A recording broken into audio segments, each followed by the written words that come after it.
Hey, this is Darren McCarty, 4-time Stanley Cup champion with the Detroit Red Wings. You're listening to Out of Bounds Detroit Sports on sportsradiodetroit.com. sportsradiodetroit.com.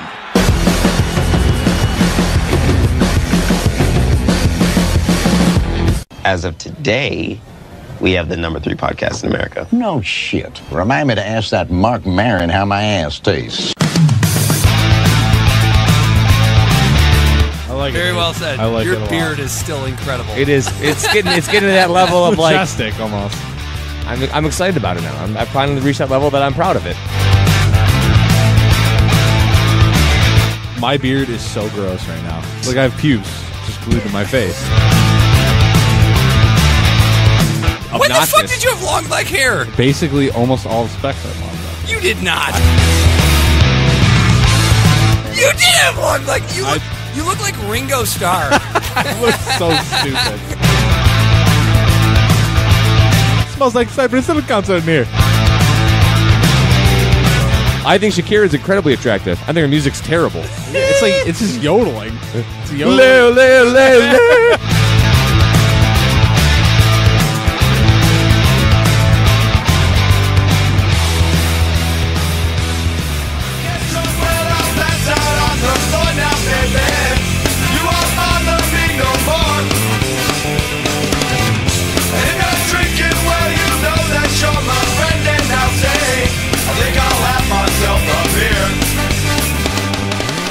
Yeah!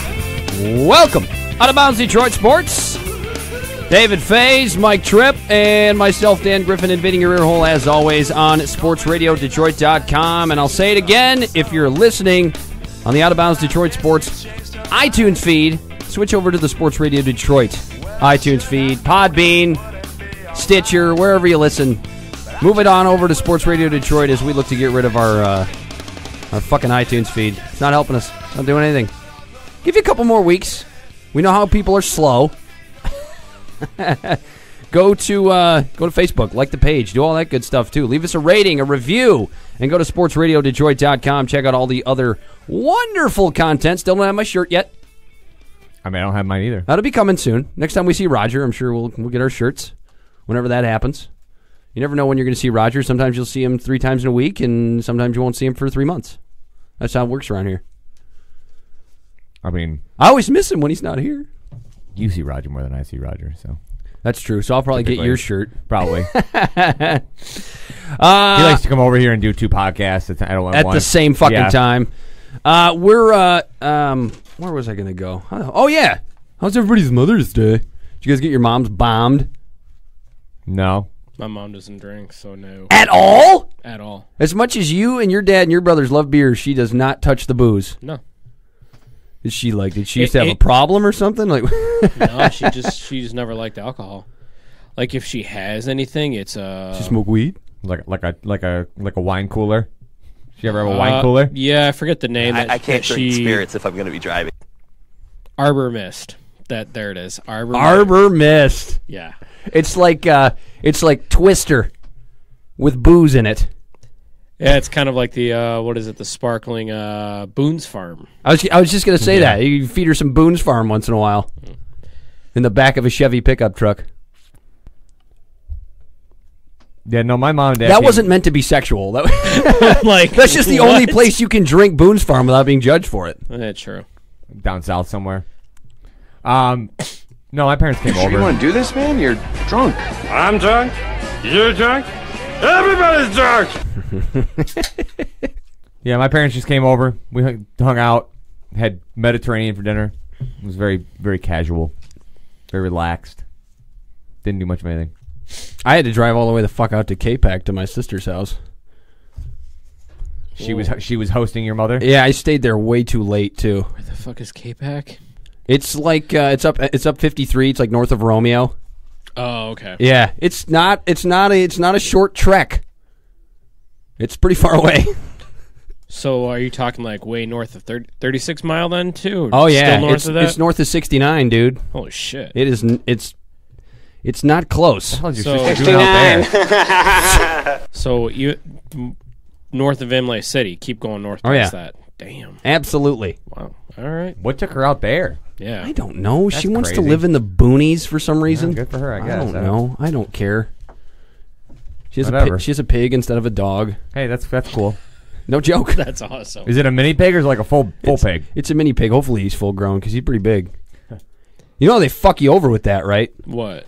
Like did people tell you you're buying a mini pig and then you'll buy it and 4 years later it's 500-pound pig? Yeah, it's a huge pig. They do it all the time because people are assholes like that. Lois Lane died today. Margot Kidder died today, and it's really fucking bizarre because her last interview was by a local podcast. Maybe the day after we had Trudy on, Drew and Mike had Margot Kidder on over the phone because she was supposed to come for Motor City Comic Con this weekend. Yep.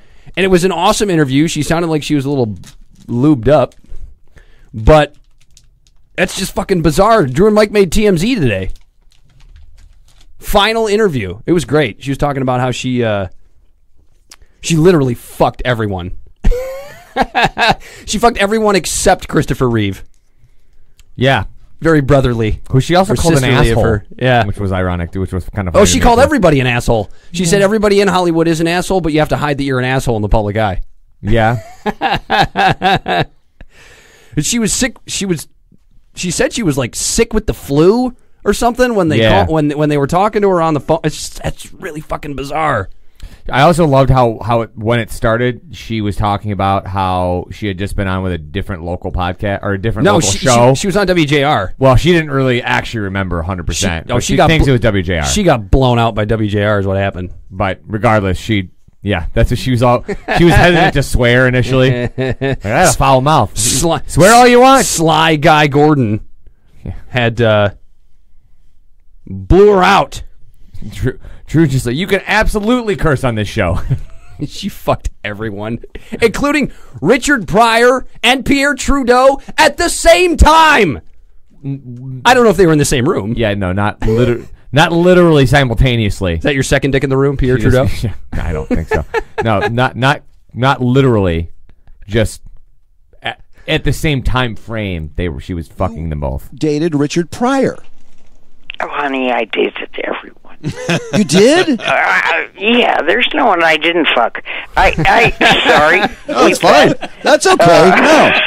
Let it all hang out. I dated Richard at the same time as I was dating the Prime Minister of Canada, at the same time as I was dating Willie Brown, who was the Speaker of the House of California. Who's the Prime Minister of Canada, orgy? then? Woo! Trudeau. Yeah. Trudeau. Trudeau nailed it? Justin's dad. So when I look at this shit on TV, I go, oh, little Justin. And then I go, you can't call him the Prime Minister Little Justin. You have to be respectful. Okay, out of those... And she goes on to say that her favorite lover was Pierre. Yeah. This is apparently the love of her life. That's interesting. Because looking at those two next to each other, yeesh. Well, she didn't age very well. Well, when you're out getting when you're out getting plowed and bombed and you have and you're homeless for, what was it, 2 years or whatever it was in the 90s because she was bipolar. Well, and at the time, Pryor was giving her cash. He'd just send me he'd send me $10,000. And his strippers would come over and he'd just have the cash sitting in the bedside table. Pay him. Just give him 10 grand. Pay him. Oh, that's awesome. I wanted to call Maz. I want to see if he's doing okay because he's the one he booked the final interview for Margot Kidder. Yes, he did, which is interesting. She goes on later to say that she had. Hold on, I'm gonna see if I can find the spot. She hadn't had sex in 10 years. Did you hear that part? Oh yeah. Hold on, I think I got it here. I'm almost 70. Where is it? There it is. Well, kiss people. We don't do the kissing thing anymore. Oh, you just cut to the chase? I haven't had sex in 10 years. Are you nuts? I'm sorry. Oh, God, I'm being so bad. Jane Fonda came out today to say she's closed up shop down there. Who cares? You have no hormones. Here's a hormone story. I was doing the vagina monologues in all of the country. My mom went. Victoria, so I had to leave Montana, go through Seattle to Victoria, and the night before I left, Lauren Hutton, who was an old friend of mine, comes on TV going, "You want to look really good? You have to take, what's it called, HTP or something?" HGH. HGH. Because otherwise you'll look old. And I'm thinking, she looks so good, and I kind of look fucked. So I went, oh, okay. So I get all the way to Victoria, turn on the TV, and there she is again. Same ad. I went, what a piss off. And then so I went, you know what? I take this organic orthomolecular stuff, which is about 1/10 the strength. So I think I'll stop. So I stopped. I did the play. I didn't feel anything. And then the next day I had to come home. I had to change flights in Seattle. I'm sitting in Seattle, and I go, every man that walked by, I swear to God, I'm like, oh, God. Oh, he's gorgeous. She was ready to get it on again. She was a slut in the best way you can possibly be a slut. She was an empowered slut. Margot Kidder's the type of woman that makes that word an empowering word, right? In the world of women's empowerment now. Right. Be slutty and be proud of it. Own your whorism. It's totally okay. I like that. If a woman wants to go, hey, if a man can go out there and put his dong in every woman's mouth that he wants to and be cool with it, I can do the same thing. I also of course, I don't think she's putting her dong in anybody's mouth. She never Me Too'd anyone. Maybe she did. I doubt it. Maybe should we? Let's give Maz a call. Let's see how Maz is doing with this news. He seemed pretty beat up by it earlier today, from what I could see. If he answers, well, we'll give him a shot. I don't want to wait too late. It's 9:30. Let's see if we can get him to answer the phone. We don't historically have the best of luck with cold calls. That's true. Maz, are you turned up there, buddy? There it is. So that's gonna hurt. He may not answer. We'll leave him a message. Call us back, Maz. Might be with his kids or doing what Maz does. Out bowling, trying to sell cars. Hi, you reached out, Maz. Oh, sorry I missed your Tom. call. Leave me a message and I'll try you right back. Thanks. At the tone, please. Oh, come on! I hate this shit. When you have just go to the beep. It's like double. I know. It's ridiculous. Press 1 for more options. Maz! It's Dan and Dave, Sports Radio Detroit. What's going on, Maz? I wanted to give you a call because of the Margot Kidder news today, and you were the one that booked her final interview. I want to see how you're doing. Who the hell's calling? It's gone all national. It's obviously terrible news, but the interview was great. You did a good job. So if you give us a call back, we'll be recording for, I don't know, probably another hour and a half at least. You call us, we'll be here. We'll be here. We'll answer the phone for Tom anytime. All right, Maz, call us back. See you. We tried. I think we were like 0 for 3 or 4. Something like that. Yeah, people don't like it. We don't have the cachet just yet. It's also the fact. I bet it would be easier if we were a podcast that if we didn't have regular daily jobs where we were working during the course of the main part of the day, because people would probably answer more at like 5 or 6. We don't really have that luxury.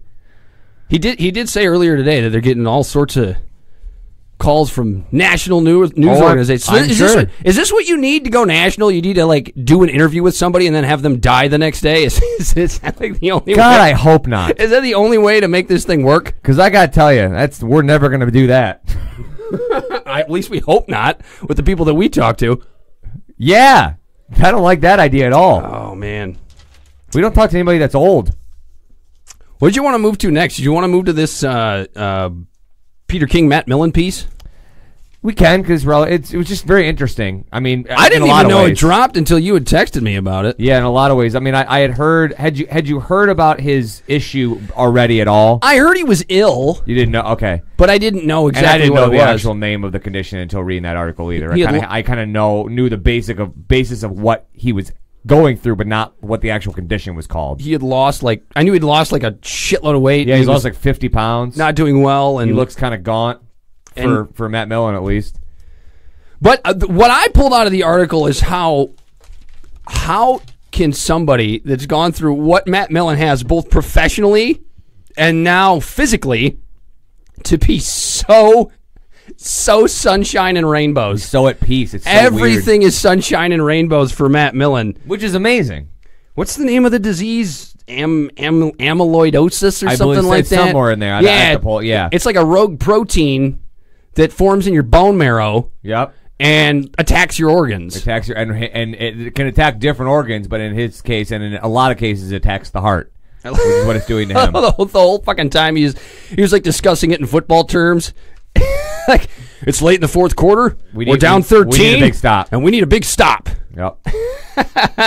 Only Matt Millen could do that. He discusses everything in football. Yeah, within terms. a couple of years, he's going to be at a spot. It's degenerative enough, and there's nothing you can do in regards to the degeneration of the condition.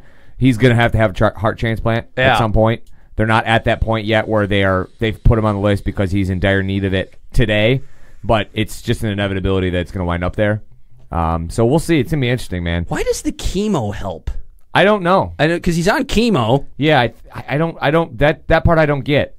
Because it's not a cancer, right? No, but I mean, if you think about basically cancer is just a bunch of rogue cells. That's true. And rogue protein, rogue cells. Yeah, we'll just throw some chemo in you. You do chemo for bone cancer, and you can kind of equate it to that, I suppose. So, and it took them forever to diagnose this shit. Yeah, he started feeling ill, like in 2011, I think is what it said. It was 2012, I want to say. He started feeling ill, and he finally went to a doctor, and nobody could figure this shit out because apparently this disease, mimics other diseases, so it's really difficult to diagnose. Yeah. Until he finally went to the Mayo Clinic, last year. In, I want to say it was 2016, or maybe 2017. But, yeah, the Mayo Clinic in Jacksonville is where he went, specifically. And that doctor, looked at everything and said, hey, man, look, I know what you've got, but you're not going to want me to tell you. And it's like at that point, you're going to tell him, but you're not going to want to hear it. And there's what was the guy's name? The old Boston writer, Sean McDonough's dad. Yeah, had the same disorder, and that's what killed him, and attacked his heart. And he went and he had a stress test day before he died. Told him he was fine, and he died the next day, or died the same day. Was it the same? It was the same day. He had a stress test on his heart.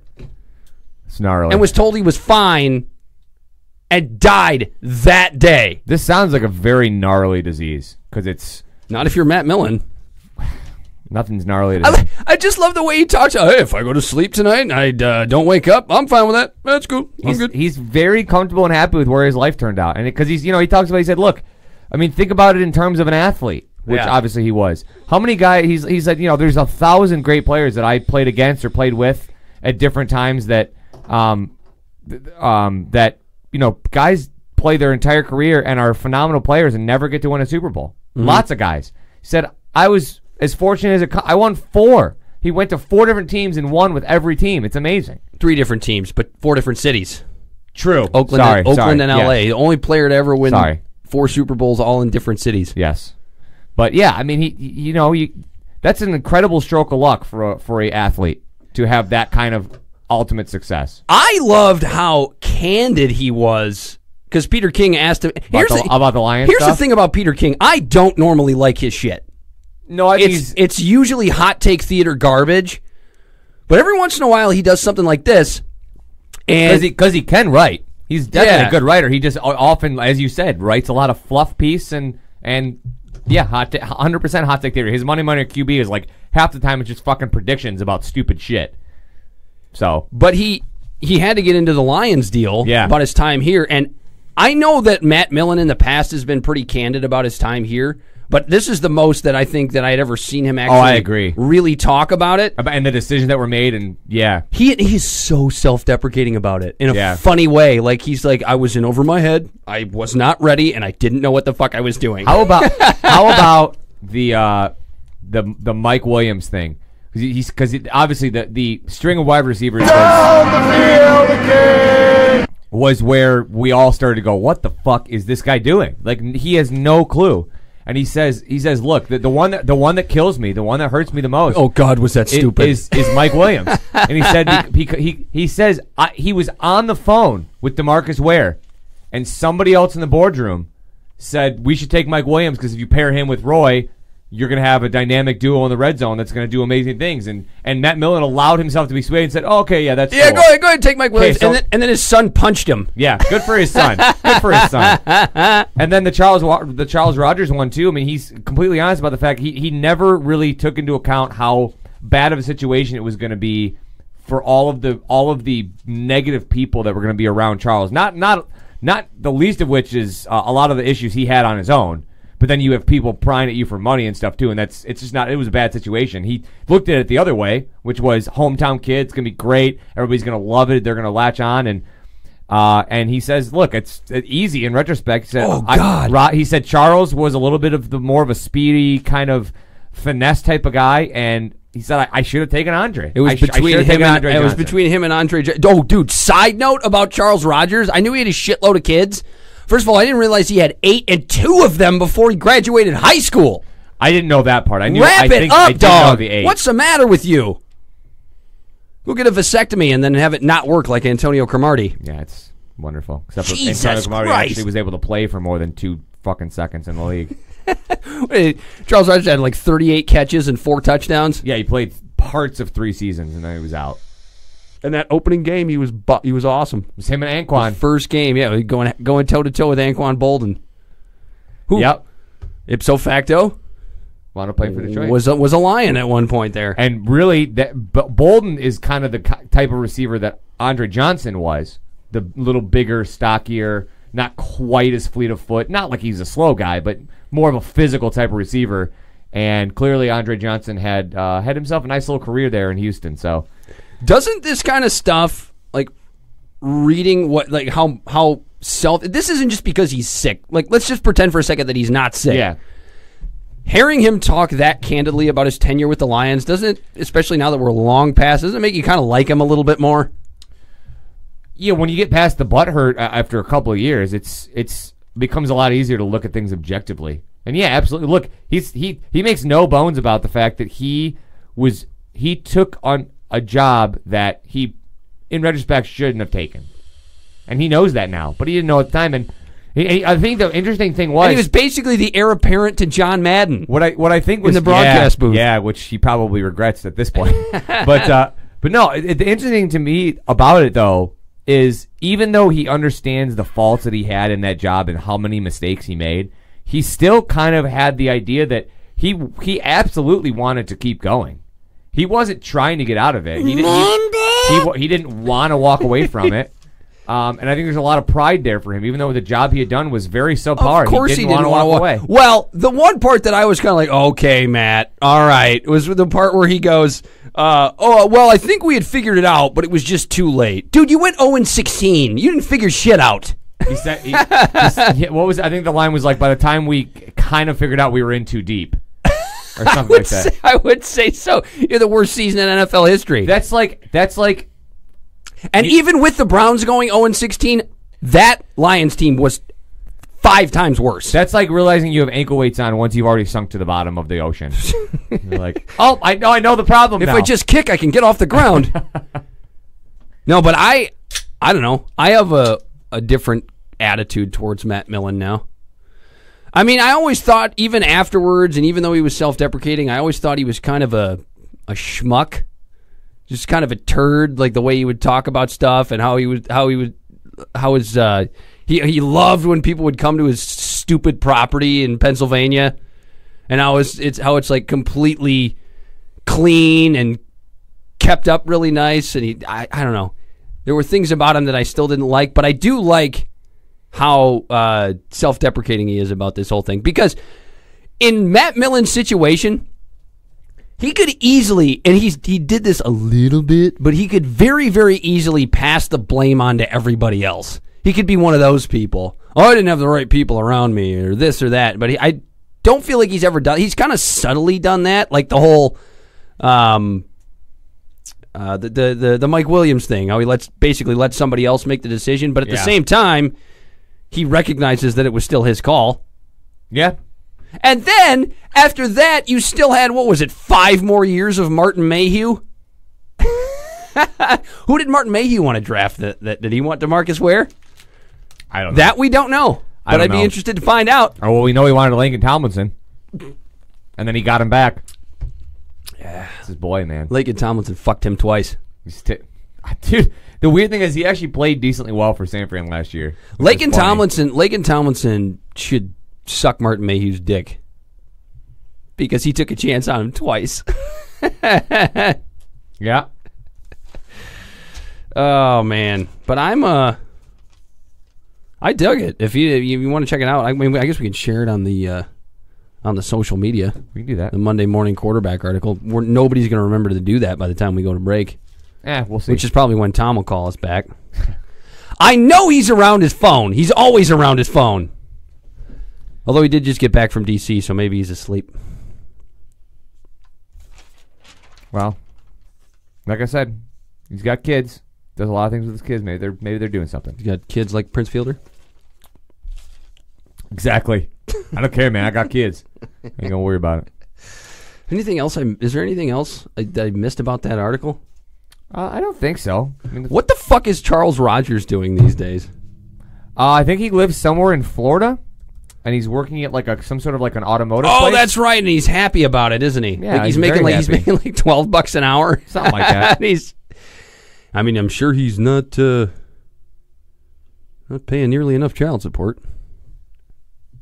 Well, I don't think he's got much money to pay for anything. Yeah, the only thing coming up is that what you were talking about, that Lansing State Journal article from last year about him working for probably a chop shop.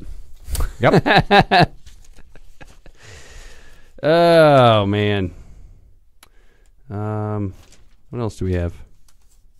New Matt Patricia details. I mean, yes and no. They're steadily coming out. Slowly. 5 witnesses, apparently, that were in the original indictment. You know what's driving me nuts about this whole thing? Like, if Matt Patricia raped this chick, then by all means, fire him. I mean, he's probably not going to go to prison because the statute of limitations is probably long up. There's not even a file. There's not even a police report left anymore. But here's what's bothering me about it the most, because I mean, you go on social media and there's all these social justice warriors calling for Matt Patricia's head, and he did it. This whole guilty until proven innocent thing, and it's like Jeff was talking about on Thursday. We skewer this stuff. We always have. And trust me, if something comes out on Matt Patricia that's tangible, we'll do the same to him. There's no question about that. Yeah.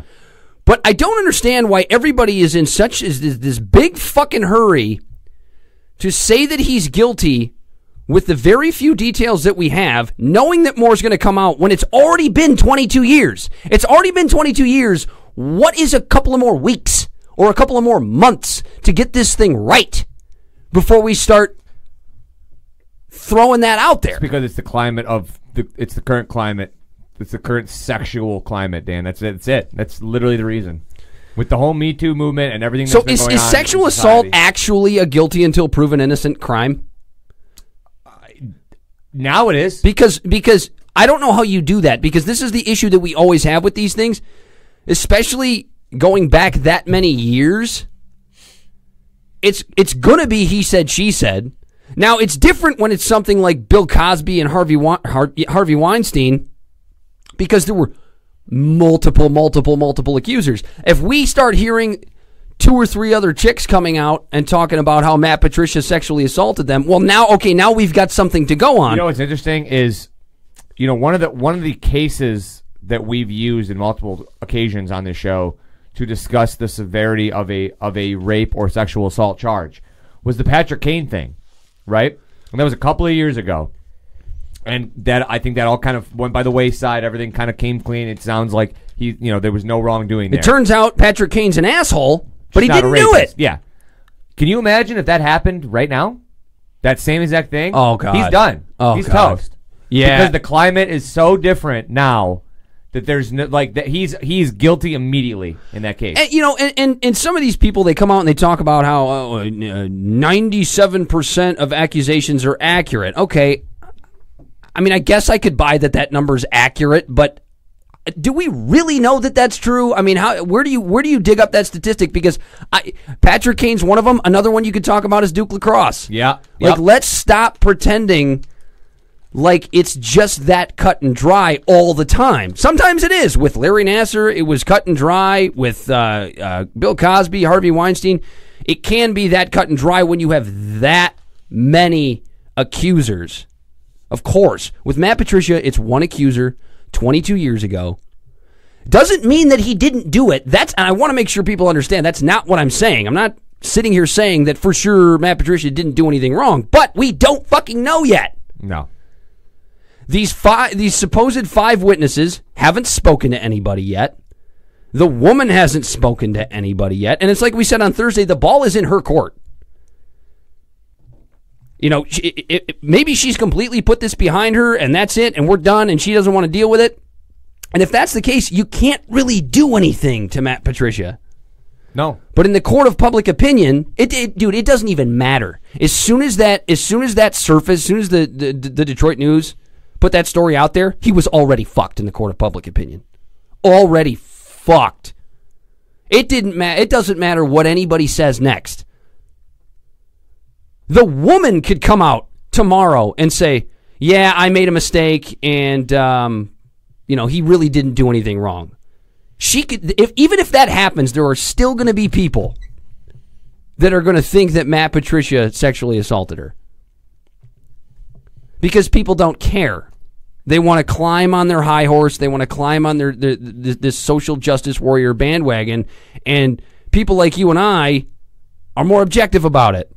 Let's just give it 10 minutes. With the nature of this investigation, it's already been 22 goddamn years. This reporting, somebody that I was watching Fox 2 Sportsworks last night, and Pat Caputo was one of the 2 gentlemen on the round table last night, and he made a great point, in my opinion, which is just with the nature of how this is being handled. Yeah, Patricia did it, kid. Unless something crazy happens and they find some way to prove that he did it or whatever, like let's just the most extreme case. Unless that happens, all that's going to matter once training camp starts.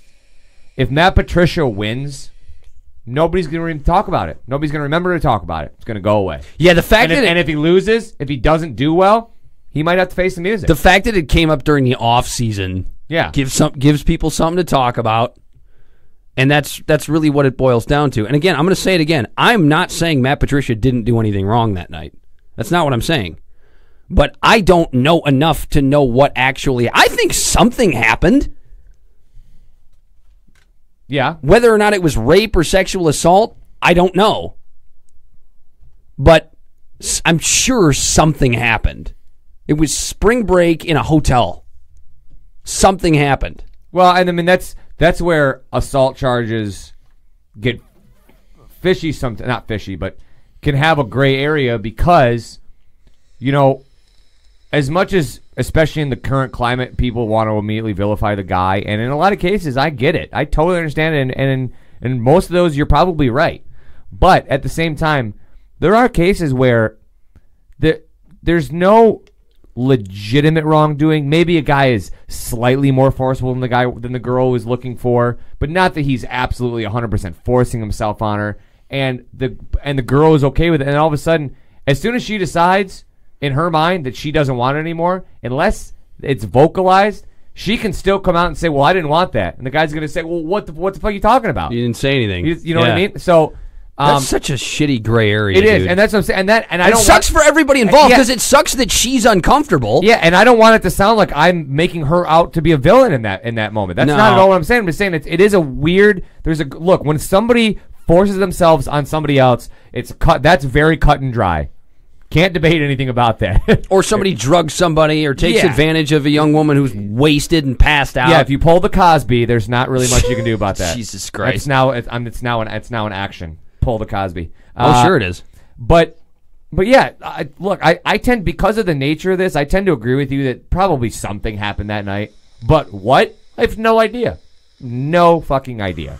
According to the original report, she accused Patricia, and what was his buddy's name? Something Dietrich.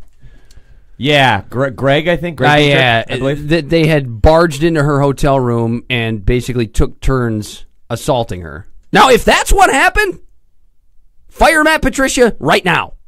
If that's what happened. But all we have is a document that was filled out 22 years ago in a case that she didn't want to go through with. And that's another thing, too. People go, well, she was intimidated into not wanting to move forward with it. She didn't want to go through the stress. And it's like, okay, well, do you want reparations for what was done wrong to you, or don't you? If she didn't want to move forward with the trial. I don't know what that means, but she's the one who made the decision not to move forward with it. I know what people are going to say, oh, Dan, you're victim blaming. No, that's what happened. She made the decision not to move forward with it. She also could have reopened it up a couple years down the road, and she didn't do that either. The other thing, too, is, there was enough evidence for him to be indicted by a federal grand jury. Let me hit you with some knowledge, because I did some research on this. 99.99%, that is an actual number, 99.99% of federal claims that go to a grand jury result in an indictment. Literally. I pulled numbers from October of 2009 to September of 2010. Federal prosecutors pursued 193,000 cases.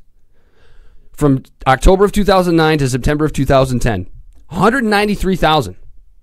You want to take a wild guess as to how many the grand jury did not indict? You said 193,000 cases. How many did they not indict in that 1 year span? You guys care to take a guess? 300. Mike, you got a guess? 193,000, you said? Yep. How many of the cases that went to a grand jury, how many did not result in an indictment? And you said what, 300? I said 300. 2,814. Guys, 11. Oh my God. One of 193,000 cases in the United States that went to a grand jury. Do you know why that is? 12 people on a grand jury, all you need is a 3/4 vote. You only need 9 out of 12. Yeah. So there's always an indictment doesn't mean shit from a grand jury. 193,000 cases. You think, okay, so what is that? 192,989?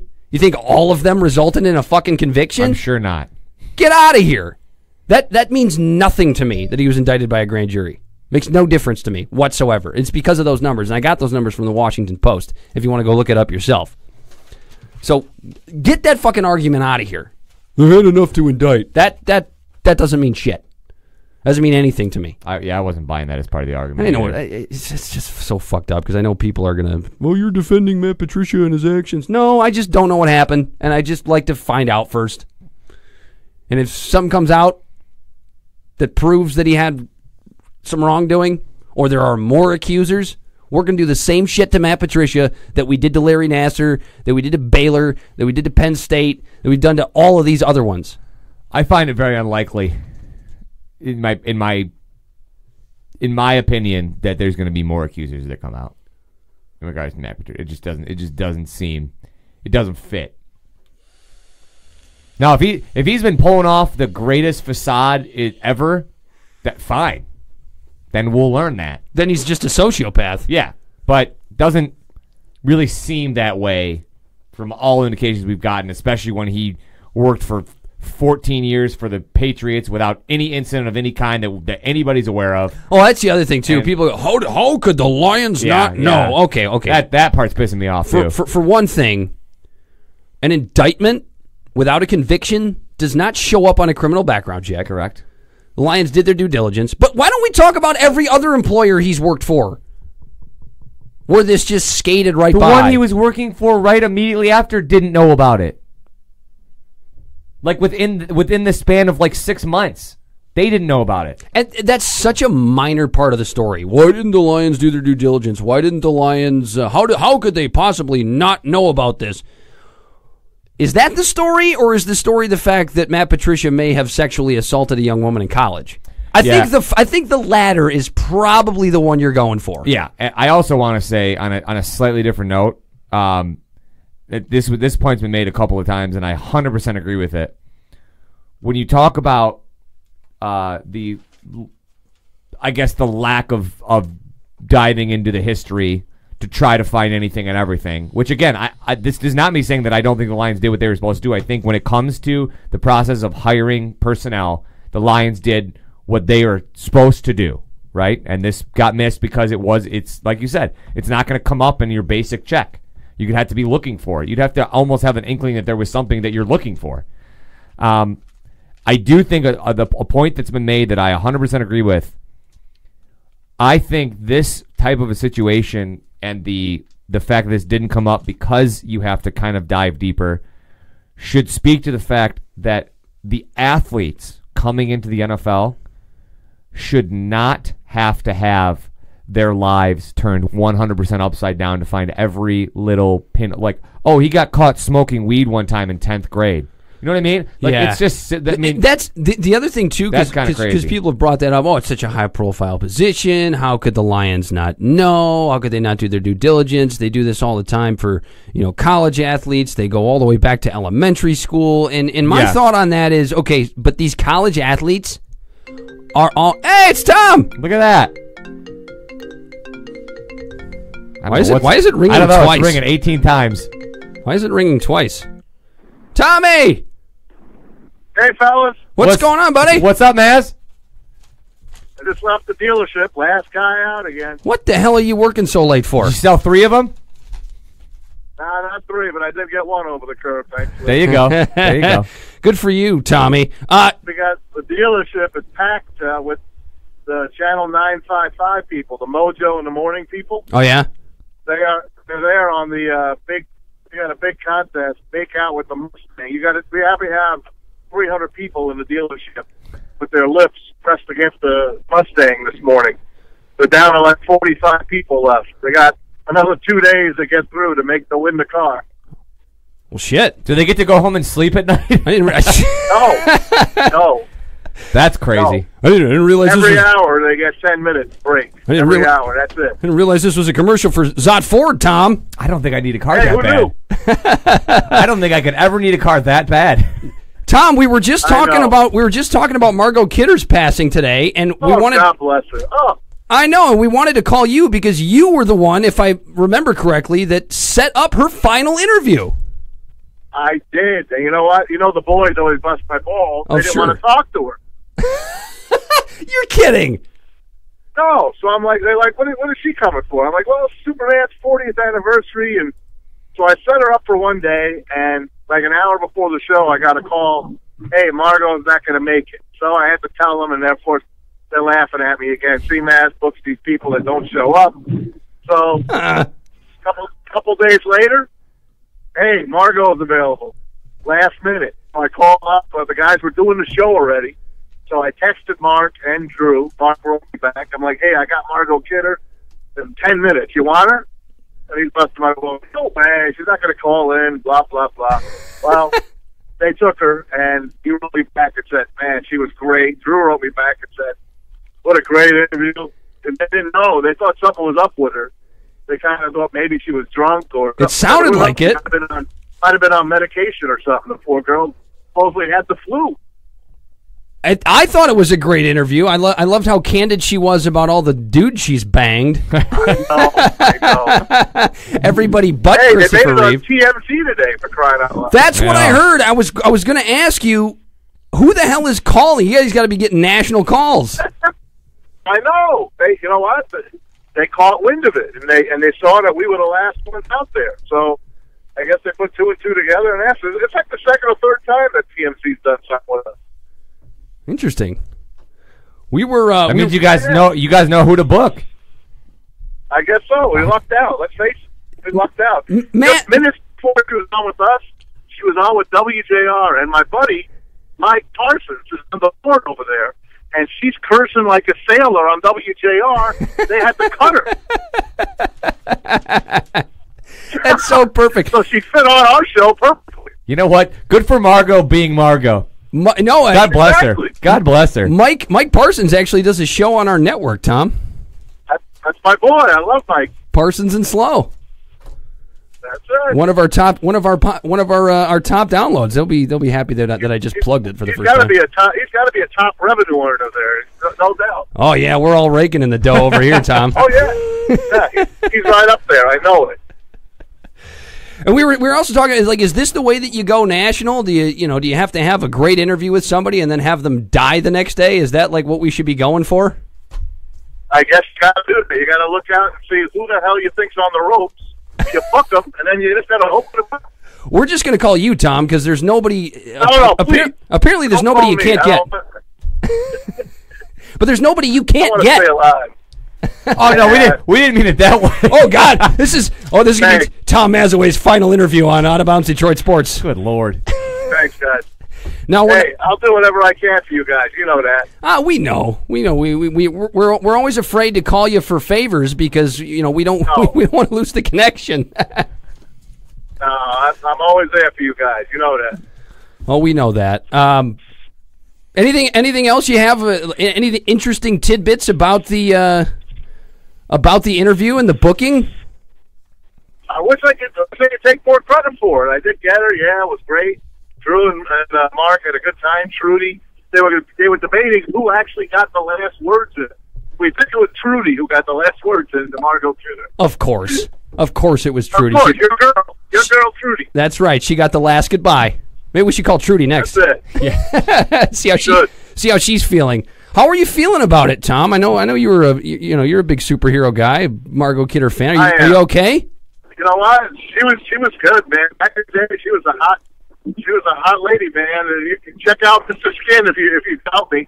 She's on there many times. Oh, we're going to do that. Good-looking lady. Had a lot of problems, obviously. But how about her calling out Christopher Reeve, calling him an asshole? And Val Kilmer. Was hilarious. That was great. She called out Val Kilmer too. She basically said everybody in Hollywood's an asshole. I love how every degrading comment she made, she briefly thought about it actually apologizing and then went, no, he's an asshole. That's great. You know what? She went out on top as far as I'm concerned. Yeah, she did. Yeah, she went out on Drew and Mike. She said everything she wanted to say, man. She was supposed to be at. I wonder how many of those people are going to go to her funeral. That's the only thing. That's yeah. Well, everybody that was supposed to go to Comic-Con is now going to go to Margot's funeral. I know. And Motor City Comic-Con is doing like a little like an epitaph for her. Like in the booth, they're going to have people get their stories about her. They're going to talk about her. So if you wanted to go to Motor City Comic-Con, which is this weekend, and pay your respects to her, you can. And they'll have some Margot Kidder stuff there for you guys, awesome. for those big fans of Lois Lane. Well, good on them for doing that. Well, Tom, before we let you go, I mean, I know you're not on a sports podcast. Is there anything you want to bring up with us? Because we'll talk sports with you all day. I'll tell you, man, I'm impressed with the Final Four in each league right now. I kind of think all of them. I think all 4 series are going to go 7 games, if you ask me. And I think the Capitals are going to finally break the streak. And I think Golden State will repeat again as champs, but I think they're going to wind up beating the Cavaliers again. God, I think the Cavs will win in 7. And I think the Warriors will take out the Rockets in 7. And then I think the Caps will win in 7 over the Lightning. It's been up 2-0. I still believe the Lightning will come back. And I think Vegas they're not done with Winnipeg. A lot of people like Winnipeg. They like their young talent, but I like that Vegas spunk that they have. I think they're going to wind up winning and going to the Cup against the Capitals. Winnipeg would be 1 year too early if they won the Cup, if you're going by Sean Baligian logic, because Sean said about 3 years ago, was it, right, Dave, on our show, 2019 Stanley Cup champions. So if they win it this year, it's a year too early, Tom. That is awesome. And who called the shot last year? The Houston Astros guy from Sports Illustrated. Did he call that one last year?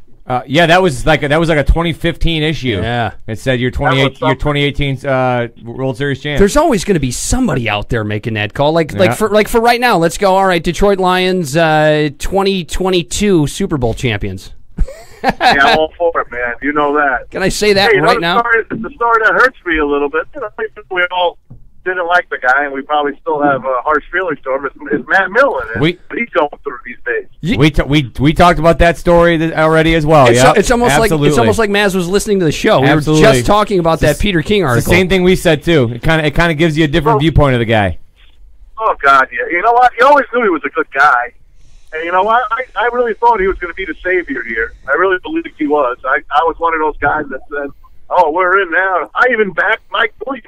I was like, "Oh, that's great. I think it's going to be great." You know, what an idiot I am. But you know, I want to believe because I want to see the Lions win like we all do, like most of us do. Well, he called himself an idiot on that one too. Matt so you're with him. Matt Millen said the same. I loved how self-deprecating it was about his tenure here. That was great. He recognizes. Too bad it. he wasn't like that when he was here. You know, too bad he wasn't more likable when because he's a likable guy.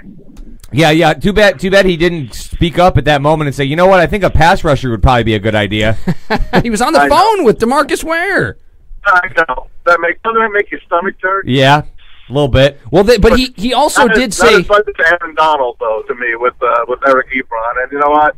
I know a lot of us like Eric Ebron and all, but you know, Jesus, you know you're losing a Dominican Sue. You had to pick Donald. Yeah. You had to. He also did say, though, about the DeMarcus Ware, like he goes, even if we had drafted him, we probably would have ruined him, too. Oh, my God. You got to love that. You got to love that. And hiring Rod Marinelli. Like, no one would hire Rod Marinelli except us. So that goes to show you. I guess they knew what they were doing. Get your pickaxe and your shovel, Tom. You know it, baby. That was some great lines we got. You got to admit that. Oh, for sure. Great one-liners. He did give us the brown bag era. Yeah. Give us the brown bag fire Millen era. And losing his mind on Killer that one press conference. Oh, my God. Yeah, that was a moment. All right, Tom. Well, we appreciate you giving us a call back. And, since you're on here, why don't you tell the folks where they can come buy a car from you? Oh, thanks, guys. Well, I'm at Dock Ford and Holly, right off of I-75, exit 98. Just past the Dallas, where the Pistons play. I used to play. There you go. Come up. You get the Drew and Mike discount. That's right. Show discount. And you can also hear Tom on Tuesdays on Drew and Mike. Go out there for the next couple days and watch people kiss a car for a while. I'll be there tomorrow for the Wednesday show. We do it on Tuesday night, but it comes out on Wednesday. Oh, that's right. Thanks, guys. So hey, Tom, these people have to kiss the car till Wednesday? Yeah, they got it goes a maximum of 60 hours from this morning at 7 a.m. So if you do the math, you got three morning shows. Sounds awful. That sounds miserable. Sounds gross. I know. All those tongues and lips all over that damn car. Every time they come off the car, we disinfect the car. There are people there watching them every step of the way. If they come off an inch off, they're out. What'd you do at work this week? I just watched people kiss a car for a while. Tom, there was nothing you could do. They took over the whole showroom. I wish we had known this. Amazing. We could have come up and done a show from there. That would have been awesome. Next time that happens, let us know. Man. It's never too late. I'll get you guys. We'll get you guys a good spot there. Come on up. Hell yeah, we'll bring the banner right on top of the car. Bring the big old banner. All right, Tom. I love it. We appreciate it, and thanks for calling us back. Continued success. You guys rock. Absolutely. Appreciate it, man. Thanks, Tom. We'll talk to you soon. See you, fellas. I hate goodbyes. You can always rely on Tom to give us a call back. Working hard, that Tom Mazawey. He did book that final interview. I really wonder how that makes him feel inside. Accomplished, but also a little sad. Yeah. I'm sure it's mixed emotions. Oh, man. We should probably go to break. What do you think? Oh, that was a little bit of a show. Yeah, we're almost an hour in here. I don't know what else we have to talk about. Oh, sports gambling is going to be legal here pretty soon. Yeah. I've got ideas for the state of Michigan. I think you're going to like this. It's probably pretty obvious. You can probably guess where I think that revenue should go, but we'll talk about it. I got an idea myself, so we'll see if yours is the same. All right. You're listening to Out of Bounds Detroit Sports. David Faze, Mike Tripp, myself, Dan Griffin. SportsRadioDetroit.com. Do not go away. Guess I'll just close my eyes. Oh yeah.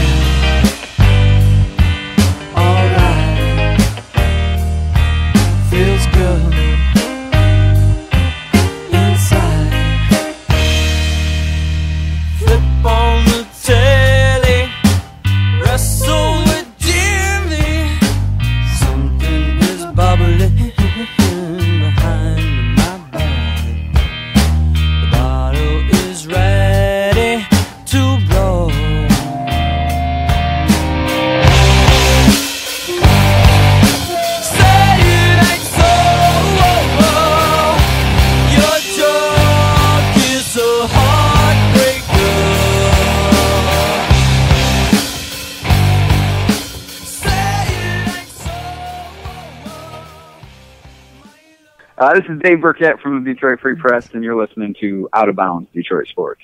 We're pretty much ready to go here with this podcast. The hell is a podcast? I had a dream that the whole world was staring at me. I woke up and wasn't no one there. Wasn't no one there. Yeah. Same song to a different beat. It's really sometimes I feel like I'm the only one here. I guess nobody cares. Hey, but everything's good till it goes bad. And you won't tell all the people about the fun you used to have. It hurts when it don't last. No easy way saying bye, so I'ma spread my wings, head for the sky. And I fly so low. And I fly so low. And I fly so low. And I fly so low.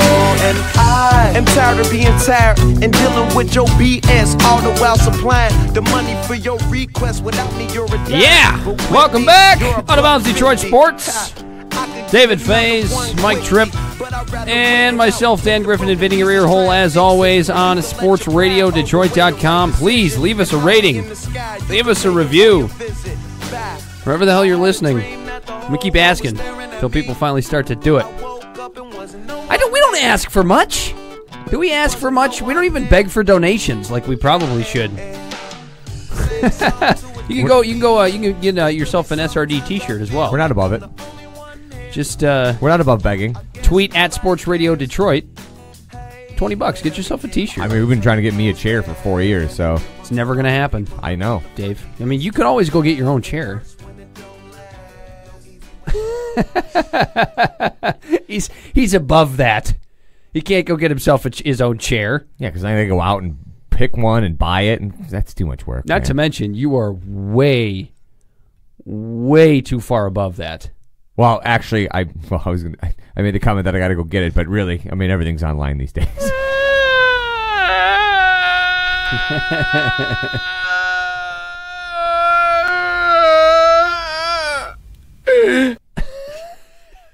I'm always, you know what's funny? We've had that drop forever, and I'm always surprised at how long it is.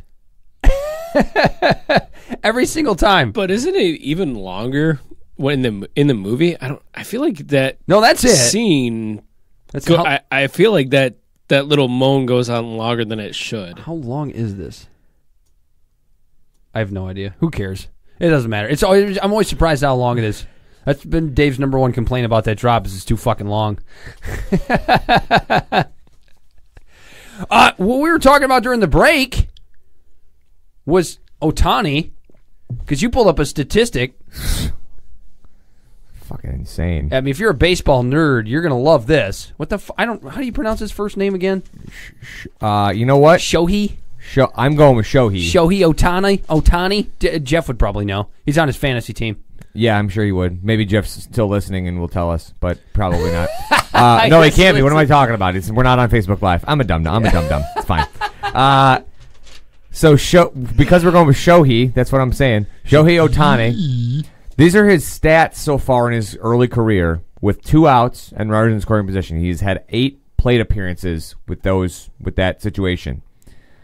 So here's the results of those plate appearances are as follows: 3-run homer, 2-run homer, a 1-run single, intentional walk, a 3-run triple, a 1-run double, another 1-run double, and then a non-run scoring single. So, yes!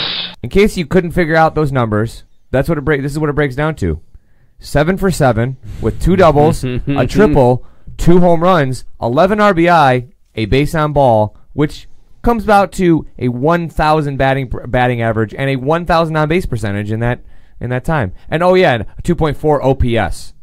2.4 OPS. Holy shit. I mean, I guess that's what happens when you're perfect. I mean, it's only 7 at bats, but Jesus Christ. Because I'm sitting here, and the thing that makes Ohtani so much fun to talk about is he's just this baseball fucking anomaly. Yeah. And I knew about him, and maybe you guys did too. You remember the 60 Minutes piece on him when he was still over in Japan? Yes. And the stuff he would pitch every 5th day, and he was an everyday player. Otherwise, he's not quite doing that for the Angels, which I think is what we expected. But first of all, why not? The dude's still super young. He's obviously incredibly talented. Why can't he pitch every fifth day and play every other day? Why every other day of between his starts? Why not? Are they basically doing like a skip start every time for him? Are they, or no? Because I don't know if he's pitching every fifth day, but I also don't think he's like pitching every 10th. You know what I mean? Right. I think they're somewhere in the middle with it. I don't know exactly how they do it, but why not? The guy's still young. And I don't want to hear any of this, we don't want to burn him out. No, fuck that. Use your talent. Every other player plays every day. Now, I understand when it comes to, a pitcher, you want to make sure you get his bullpen sessions in and all that shit. But maybe he's just that big of a freak where he doesn't need that. You can literally play him 4 days, pitch him on the fifth day, and burn him the fuck out. That's what I would do. The other thing I was mentioning, it was, it'll be really easy to get. It would actually be really easy to get him in every single day. He's pinch hitting a lot too, isn't he? He is doing a lot, and when he is in the lineup, the majority of he's basically a DH. Yeah, they're not really playing in a position, which makes sense. You don't want to put him in the outfield and have him throw the arm out. Have him DH every day and pitch on his starting days. Here's the problem that the Angels have themselves. The Angels have themselves the same problem as Victor Pujols. Martinez, except for it's way longer. That's true. I couldn't remember how long. I knew the contract was long. I couldn't remember exactly when he signed it, but the statistic is that he signed that contract in 2012, and it is a 10-year deal. So that thing ain't up till 2022. My God, you throw like a blind baby waving bye-bye. They put themselves in a way worse predicament than the Tigers did with Victor Martinez. I mean, we've been not liking it the last couple of years. Who's playing first base for the Angels right now? I don't think Pujols is playing it every day. I can't remember. Roger would know if he's here. He's probably screaming at the radio as he listens to us. I don't pay that much attention to what the Los Angeles Angels are doing. I can do that right now. Every day. I was just looking at some of the perks that were included with his contract, and it's maybe Pujols is still playing every day first base. I don't know. Or why can't Ohtani play first base? I would agree with that. He can play everywhere. Yeah, I would agree with that. Park him at first base. Doesn't have to work too hard. Maybe have him and Pujols kind of switch off. Playing first base and DHing. Well, the thing with putting a guy at first is you're not going to ask him on most occasions to have to throw too much, throw a lot of exactly, which is their whole thing. Get him hurt. I can't stand that in baseball or really any sport. Trying to keep a guy from getting hurt. That's not what That's not what sports is. You put him in there to do his job. If he gets hurt, he gets hurt. Nothing you can do about that. Right. He takes a DH stint. But if you're going to do anything with Ohtani, for me, what it seems like you should do, if you want to choose one or the other, he's either a pitcher or he's an everyday player, right? If you're saying you got to make that choice. Sure. What I think you do, quite simply, is you make him a position player because you want to utilize his talent as often as you possibly can. You put him in the everyday lineup, and then as his career starts to wane, maybe then you turn him back into a pitcher. Yeah. We've seen that done before. We've seen guys convert to pitching. How's Anthony Ghost doing, by the way? I don't think he's in baseball anymore. Or maybe in somebody's minor league system. I don't know, but he ain't doing much. Roger, what's Anthony Ghost doing these days? I'm sure he knows. Roger's in the Anthony Ghost fan club. He's got a jersey and everything. No, I'm just kidding. He doesn't. He might. He's got every other shirt out there and every other baseball cap. What he might have is he might have the baseball cap of whatever team Anthony Ghost is on. Roger shows up wearing different. I don't even know some of the teams of these fucking baseball caps. Because he's got like an entire collection of minor league hats. I mean, it's awesome. That's his thing. I will say he likes his ball caps. I will say this about the minor league baseball cap collection. Some are pretty sweet. Yeah, because minor league baseball teams have way more unique logos. In general. Did you find out who's playing first base every day for the Angels? Looks like it's Pujols and then Jeffrey Marte. Okay. Oh, former Tiger Jeffrey Marte. So it's probably Pujols most days. So you can have Ohtani DH. Yeah. Four days out of the week, and then have him pitch on a fifth day. Why is it so hard? I think the Angels are afraid. Or you know what? Play him 3 out of every 5 days if you have to. So he can get his bullpen session in. Yeah, and just a break on his. I don't think he needs it. He's a fucking freak. Eventually, he's going to have to pick one or the other. The Angels are going to have to pick one or the other for him. Are they? I think eventually. Yeah. I mean, well, how old's Ohtani? 23? No, I think he's slightly older. Slightly older than that? I thought he was like 25. 27 maybe? Maybe that. At the like highest? That. So you're going to have to figure something out. He's been playing professionally over there for a number of years. Yeah, I just don't know how long. Yeah. I didn't pay attention. Don't really care. I mean, I've never been clamoring to get the Japanese Baseball League on my... He's 23. He is 20. He's Really yeah, that's right. Incorrect correction from David Faze. I wasn't adamant about it. I just thought he was a couple years older. So he's got some time. But he's such an interesting baseball talent. Yeah. Guys like him don't roll around. And it's funny too because he's not like, a lot of the guys that come from those Korean leagues or Japanese leagues or Chinese leagues, whatever, all the Asian baseball leagues, especially pitching wise, you don't see a ton of power type of pitchers come from overseas. It just seems like they're more of a My God, you throw like a blind baby waving bye-bye. I think that's just what they're taught over there. It's more of a finesse game, more of a strike throwing game, more of a paint the corners game. But he's kind of a blend of all of it. He's a very unique individual from an athletic standpoint. It's pretty interesting. It's like he was born into baseball.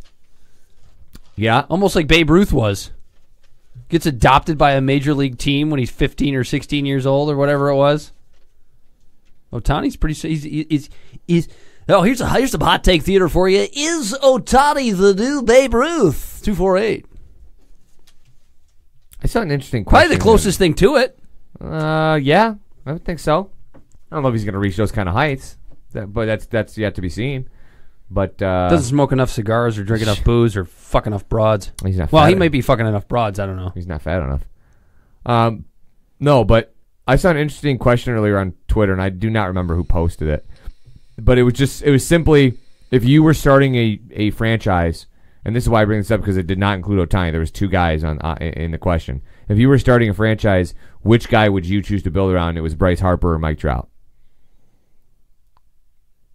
It's a valid question. I think I'm going Trout because I think he's the more well-rounded player, as good as Bryce Harper is. I think Trout's more complete overall, but Harper is just a freak of a hitter, man. Everything he hits is fucking bomb. This is a tough question. Everything he hits is a bomb. I think Trout's defensive value is higher, and that's why I would go with him because I think his overall value is a little bit higher.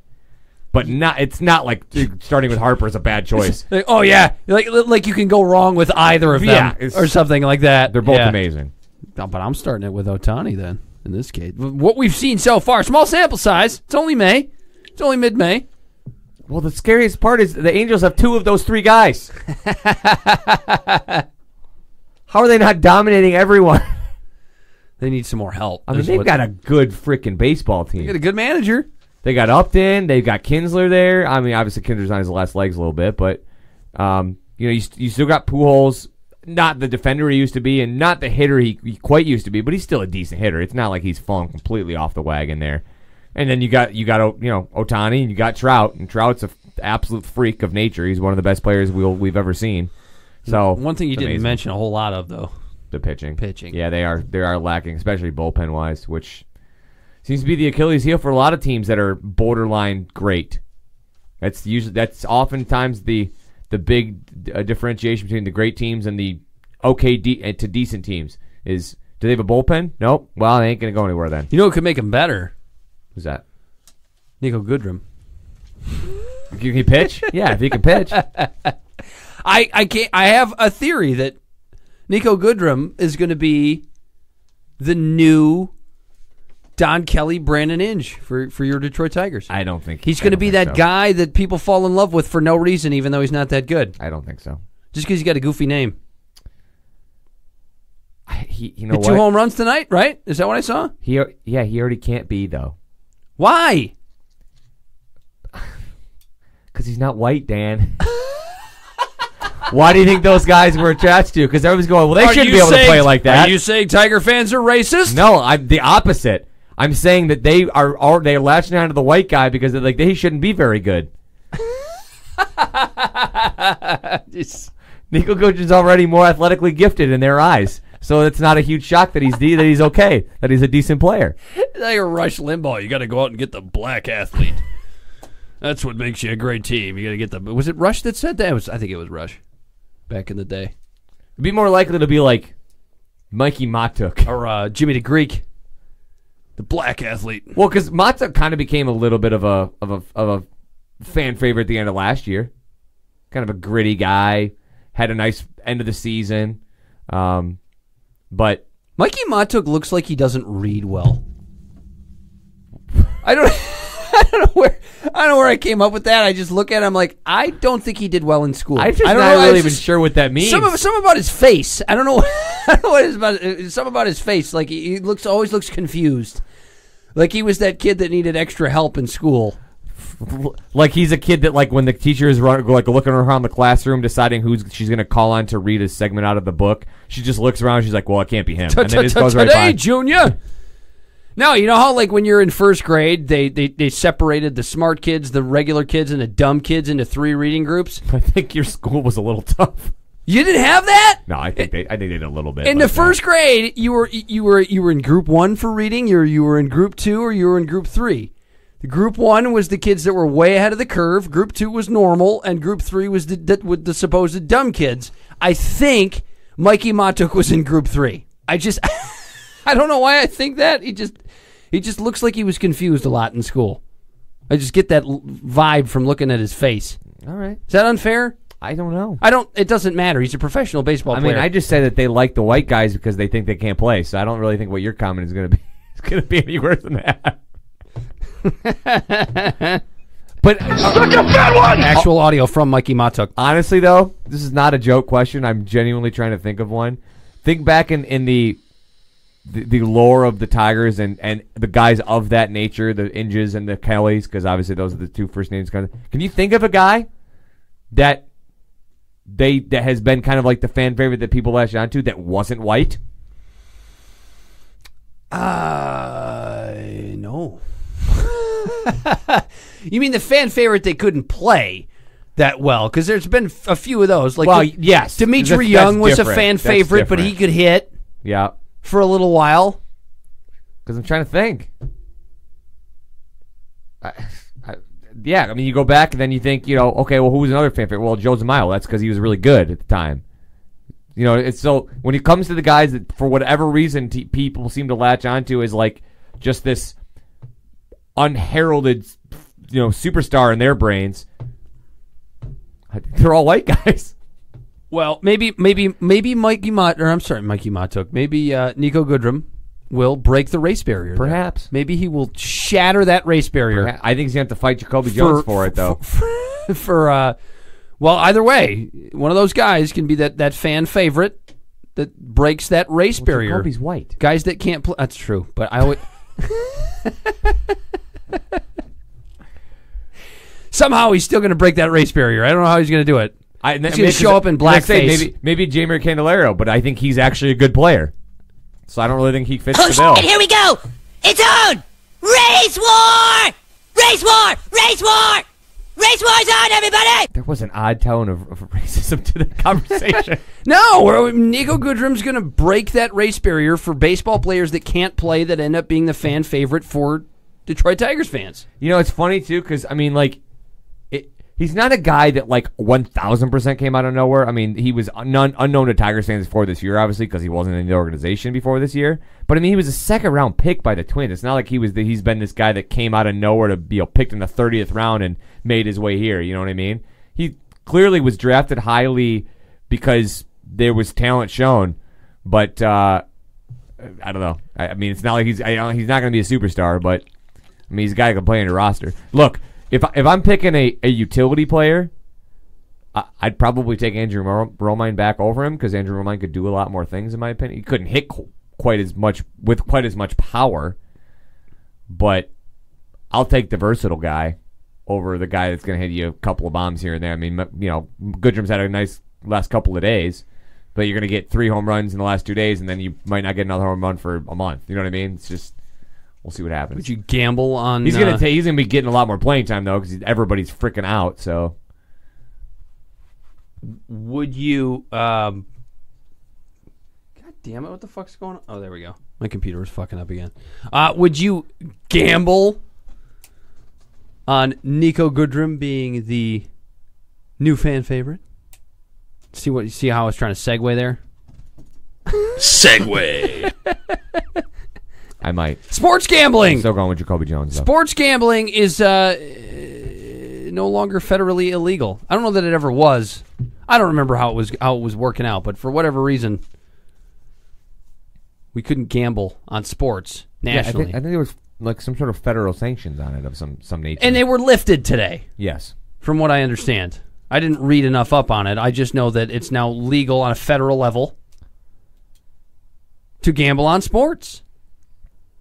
It has to go through a process like at each state level. At the state level, yeah. And Michigan's kind of right on the cusp there. There's some legislation. Hold on. I have the details here.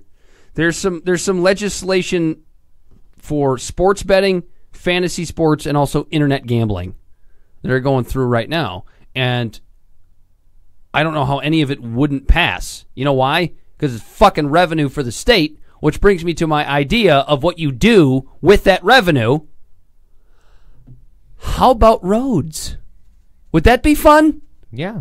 Take all the sports betting money and put it towards the fucking roads. I got another idea. In addition, not instead of, but in addition.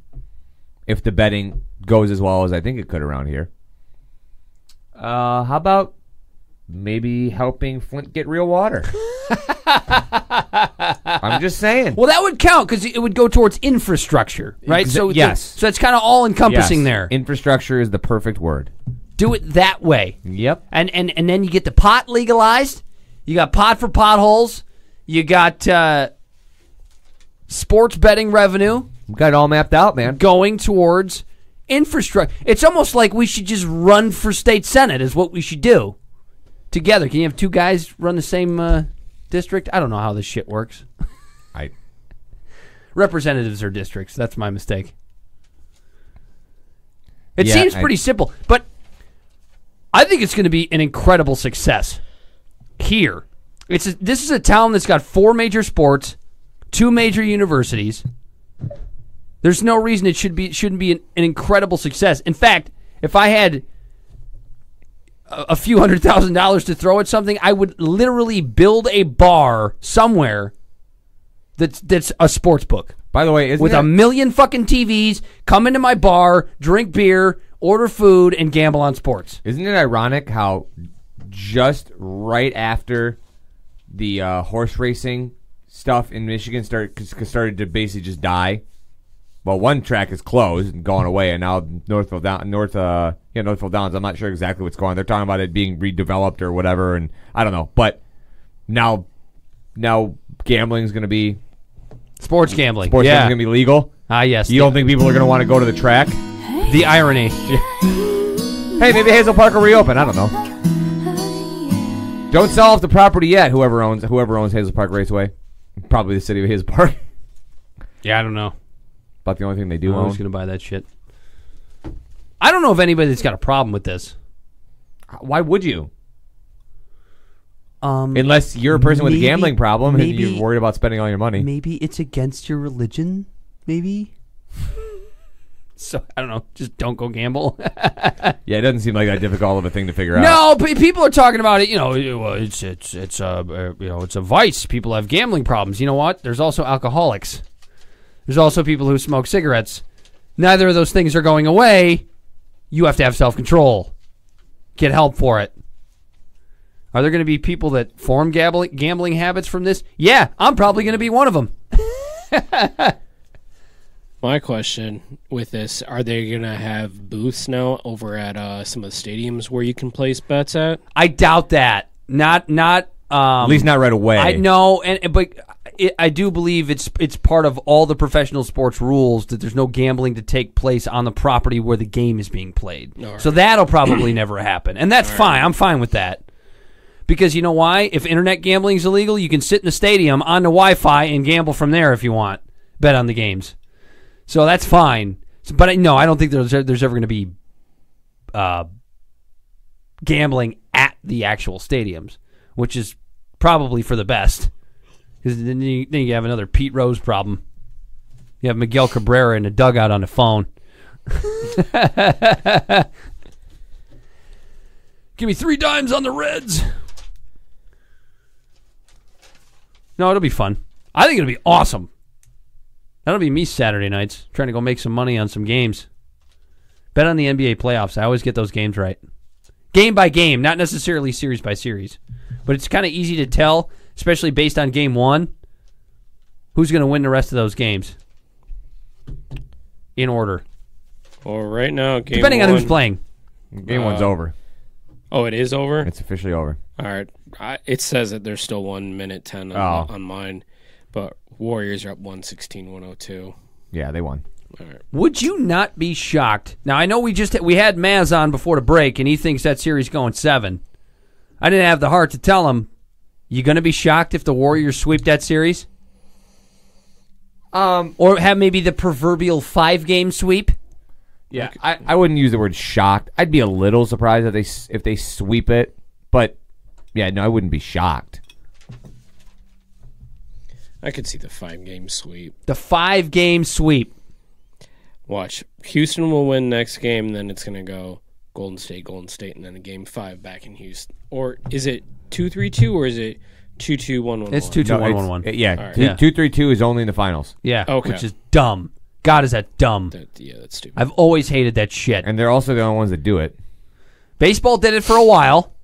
Not anymore. And baseball is an everyday game where you're trying to get the games in back to back to back to back. And baseball even went away from the 2-3-2. I hate the fucking 2-3-2. That's the dumbest fucking rule. Because to expect a team to go on a road and win games 6 and 7 to win a series, you are at such a fucking disadvantage. You already don't have home court. You already have to play one extra game on the road. Make it a little more fair. At least give me game 6 at home. Yeah. Dumbest fucking rule. I always hated it. I always will hate it. Until they fix that shit. And it's stupid, too, because the excuse for it is, well, it's all about the rest. You wait 4 days between every fucking game in the finals anyway. Yeah. So why do you need a 2-3-2? Yeah. You don't. Doesn't it seem like the NBA Finals takes a month? Yeah. Yeah. If it's a 7-game series, it feels like it takes a fucking month. Whereas hockey, it's boom, boom, boom, boom, boom. Hockey's gotten a little bit worse about it, too. At least during the Stanley Cup Finals, there's been... I know at least when they're changing towns, there's usually 2 games in between. Give them 1 fucking day off. That's all you need. 1 day, a travel day. That's it. You get back out on the ice. Both teams have to deal with it.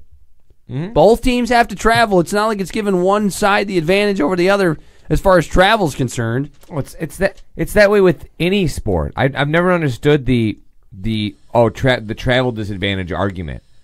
Both teams are moving. What are you talking about as a travel disadvantage for one team over the other? They're both going the same place, the same time. Like, you want to talk about there being a disadvantage playing it on the road? Oh, sure, absolutely. The only major travel disadvantage was when the Red Wings were in the West. Yeah. It's because of the time change that they would have to do multiple times throughout the playoffs. It's one thing if you have to do it during the finals. Because both teams have to do it. Well, that's fine. Yeah, that's fine if you want to talk about the totality of it, sure. But I just mean within a single series. When the Red Wings have to play a series against Anaheim, yeah, and then they win and they got to play a series against San Jose, now they're doing way more travel than any other team, which is why they're in the East where they belong now. Yeah. But that was really the only argument you could make. Was really what the Red Wings were doing. You're in the Eastern time zone. You're in a Western Conference. Figure that shit out. As Red Wings fans, as being a Red Wings fan for all those years, when they were doing that traveling, the hardest part was like, you're so involved in the playoff races. You're like, they don't play till 10. I'm not going to bed. Yeah, I gotta watch it. I gotta stay up till fucking 2:30 in the morning. My dad, this is obviously during the time my dad was still, working every day and everything. But my dad would purposely take like a 2-hour nap from like 7 to 9. And then get up so he was refreshed and ready to go to watch the games. Because he's like, he was going to go to work the next day. But he's like, I ain't not watching the games. Smart man. Yeah. I never did. My mom always made me go to bed. But you know what the best part is? My dad was such a hockey nut. My dad would just let us stay up. That was like one of the few times where my dad would be super soft and be like, yeah, no, you can watch the game. Normally he wouldn't let me do that. But for those occasions. And if I know Dave, the way he falls asleep on the couch after the show, you must have been conked out at school the next day. No, because I was much younger. The weight of the world hadn't brought me down at all yet. I didn't have any responsibilities. I wasn't, school at 8th, 9th, 10th grade, whatever it might be, was not a relative. I would think it was relatively stress free, in my opinion, in a lot of ways. The actual schooling every day, my freshman class. year of high school. I fell asleep first hour, and I fell asleep right after lunch. I ain't gonna tell you that every single fucking day. that I never had any catnap moments in school, but it wasn't like a regular thing by any means. I couldn't help it. My circadian rhythm was all jacked up. After lunch was always the worst. Yeah, because you're all full of garbage cafeteria food. And lunch, bread-based. Lunch always feels like such a reprieve, so that when you go to the next class after, and like you said, after you've gotten all full up on your food, you're just like, what am I doing here? Why am I still here? I just want to go home. I loved my senior year of high school. I had lunch, and then I had 2 more classes, but my final 2 classes were off campus. Nice. Where they didn't count excused or unexcused absences. You remember that shit? Yeah. So we got like 8 or 9 unexcused absences. I took advantage of every single fucking one of those bitches. What I loved, I think it happened to me. I'd eat lunch and go home. I think it happened to me 2 out of my 4 years of high school, and I genuinely don't remember which years it were. I just remember it happening. That I had a one time it was gym, the other time it was just a regular like elective type of classroom. But it did make it a lot easier when you didn't like have to go from lunch to math. You know what I mean? Or lunch to geology or some bullshit like that. If you got to go from lunch to like, but I don't know. Let me think. What was one of my favorite? I actually had. I think 10th grade was one of the years, and I had a creative writing class, which yes, it had some structure, but it was way more free flowing. There was a lot of like free moments where you're chatting and shit. Great. Gee, I can't wait till I go to high school.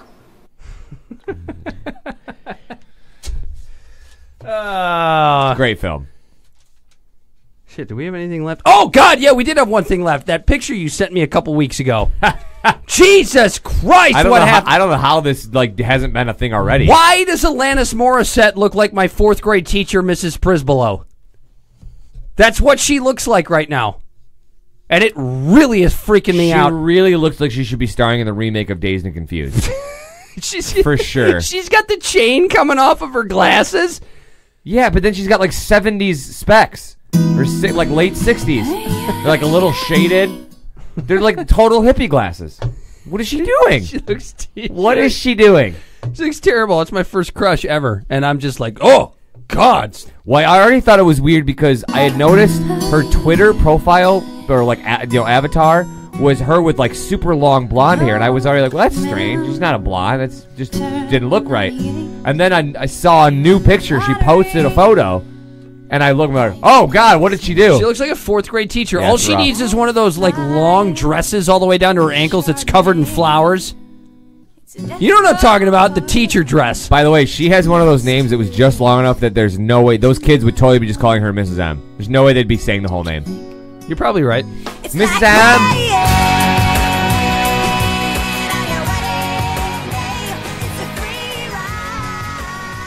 Fun fact, anybody ever know that I'm repulsed by her now. At one point in time, her and Ryan Reynolds were engaged? Yeah. That is hilarious to me. He was pretty young at the time. Him and Dave Coulier are probably really glad they got out of that one. Well, I think Ryan's done just fine. What's funny is we could probably talk to Coulier. We might be able to. We've decided that that's possible. I mean, because he's good friends with Darren McCarty. He's eternally in a Red Wings jersey, just all the time. We should see if we can get Coulier on, see how he feels about Alanis' new look. He's probably glad he got out of that one now. He would have been before Ryan, right? Or was he 1994. Okay, this album was about Dave Coulier. She would have been young. This song was about Dave Coulier. And then she flipped the script because when her and Ryan were together, she was the older one, he was the younger one. I don't know when Roger wants to do it, but I'm actually doing a podcast with Roger about this album. I don't know when he wants to do it. How did this become a thing? He does it once in a while. for the. He just sits down and talks about albums, and who better in the network to talk about Jagged Little Pill than me? Is there anybody else that could do this? That part's true, for sure. I just wondered how it was going to become a thing that you guys were going to do a podcast specifically about this album. Oh, yeah. Which is fine. This is Dave Coullier's song. But you're still alive, and I'm here to remind you. Last thing I want to touch on before we close. It has nothing to do with Alanis, however you want to pronounce it. I'm sure it's been pronounced many different ways. But, I mean, have you seen, as much as we've talked about their struggles this year over the course of different parts of time, have you seen Cleveland look quite that bad in a while? Because I haven't. They were abysmal. They were due to drop one. They were pretty badly. But what's the thing? Cleveland.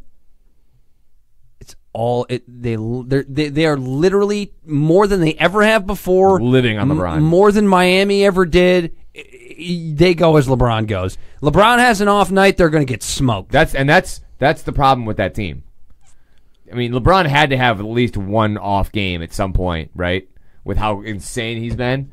No, Jordan never would have. Jordan never had an off game, Dave. Never had a single off game in his whole career.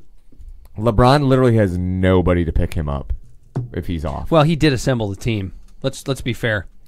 You know what the most disappointing player for them, I have to think, because he's a guy that should have the ability to pick up the slack if LeBron isn't having a game, is Kevin Love. I was going to say Kevin Love that way. Because Kevin Love is you could make the argument that Kevin Love is the most inconsistent superstar in the NBA. Yeah. He'll go out and have 9 boards and 9 points one night, and then the next night he'll score 32 with 18 boards. I don't know if he ever has 18 boards. Probably not. Not very often. 12? 12 is fine. Yeah. Go with 12. 12. Well, part of that's because I think he's slightly mentally soft, which is part of why he doesn't show up every night. Because he's white. So he doesn't take the onus to want to be a really good rebounder. He should average 12 or 13 boards a season every season, easily. But he doesn't have the want to do that. He should only average 12 or 13 boards in a whole season? You mean average per game? Average it for yes, for the season. That'd be awful. I think Dwight Bikes has more rebounds than that. I mean, if there was ever a man that was 6'11" that got anywhere between 12 and 14 boards in a season, that would be probably not in the league. I don't think that person's playing. Yeah, I don't think that person's playing anymore. I still think Cleveland's going to win it. They'll win the series. They'll be fine. You still got to go back to Cleveland. It's going to be interesting. I think it's going to be a very interesting series. That is what I was saying. That one should go 7. I agree with Maz on that one. Yeah? I think that one should go 7. Because Boston's missing some pieces. They found a way to kind of reinvent themselves a little bit, and Cleveland is just so, like you said, it's LeBron or bust with that team. I'll tell you one thing. If Boston is able to beat Cleveland, and I don't think they will, just because I think LeBron is so far superior to anything that Boston can throw at him, unless they figure out a way, and I'm not putting anything past Brad Stevens, but that's what brings me to my point is, if Boston finds a way to get by Cleveland, I got to tell you something. As much as I love Greg Popovich, it's really tough not to throw Brad Stevens in the mix for the best coach in the league. He's great. Because of what he's been able to do, not having his 2 best players. By the way, he had an awesome comment after the game. Somebody was asking him about his usage of Marcus Morris in terms of leaving him in with some little bit of early foul trouble. So, what happens if he gets, if he fouls out? What was going to happen if he fouled out early or whatever? And Brad Stevens says, well, if he fouls out, then somebody else has to play. It's like, well, yes, obviously. I just loved it. It's like, that is, when you think about it at the heart of it, it's a dumb question. If he fouls out, somebody else is going to go in the game. Like, what are you talking about? No, he's going to play with 4 guys. Happens? He's going to play with 4 guys. I mean, what happens if he fouls out? That would have been even funnier if Brad Stevens had just been like, we'll probably just play with 4 guys.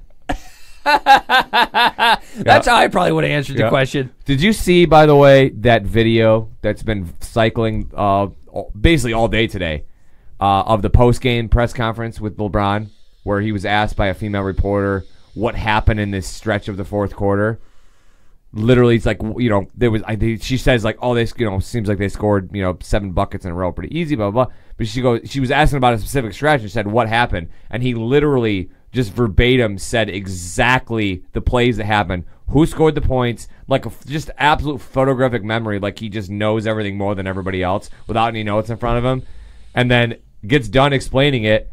And the last thing he says is something about so-and-so comes down, Jason Tatum comes down, Eurostep gets a hoop, timeout.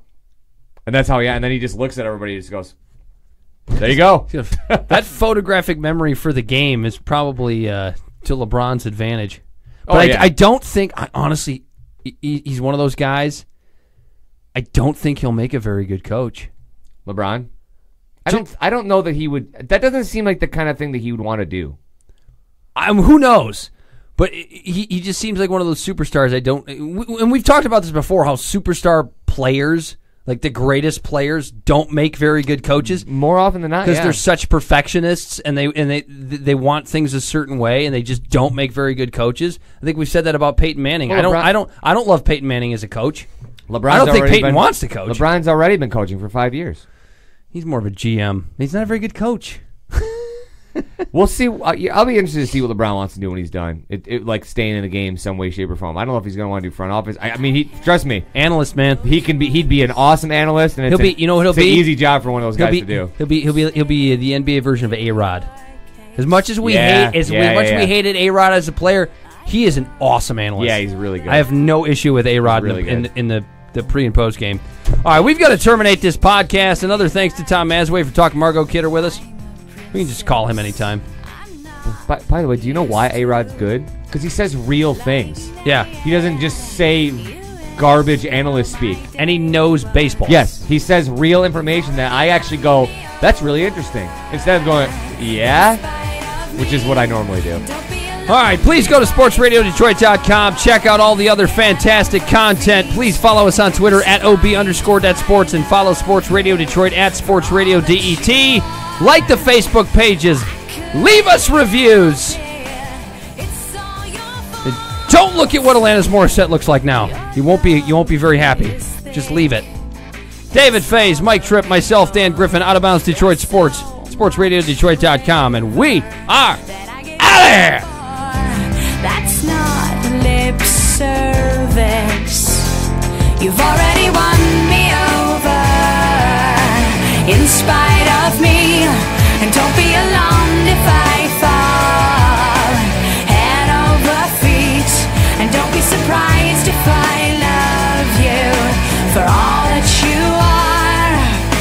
I couldn't help it. It's all your fault. You are the bearer of unconditional